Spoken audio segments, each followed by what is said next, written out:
అబ్బో ఇక్కడ కేజీ చీరలు కొంటే అర కేజీ చీరలు ఫ్రీ అంట. మంగళ్య షాపింగ్ మాల్ కేజీల్లో సేల్, టన్నుల్లో ఆనందం. హైదరాబాద్ బోరబండలో బోనాల పండుగ వేడుకల్లో ఎమ్మెల్సీ విజయశాంతి పాల్గొన్నారు. తెలంగాణలో కొన్ని దుష్ట శక్తులు ప్రవేశించాయని విజయశాంతి అన్నారు. తెలంగాణ ఓ బంగారు బాతు అని దాన్ని కోసుకుని తింటున్నారని అన్నారు. రాష్ట్రాన్ని ఇచ్చిన సోనియా గాంధీని కొంతమంది అనరాని మాటలు అంటున్నారని ఆగ్రహం వ్యక్తం చేశారు. దీనిపై తాను సరైన సమయంలో స్పందిస్తానని అన్నారు.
ఏ కీడు జరగకూడదని నేను అమ్మవారిని ప్రతిసారి ఇప్పుడు కూడా దీక్షలో అన్నాడు. పోయిన సంవత్సరం దీక్షలో అన్నాను, దాని ముందు సంవత్సరం దీక్షలో అన్నాను.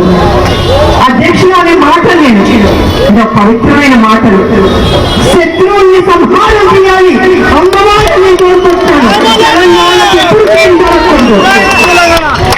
కాలం ఎప్పుడు అది ఒకలానే ఉండదు ప్రజలారా, మారుతూ ఉంటుంది.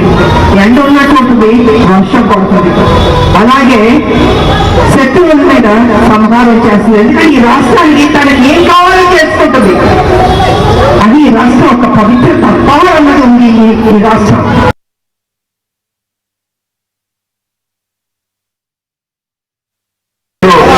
మా ఆనంద్ గారు సన్మానించాల్సిన కోరుతున్నాను.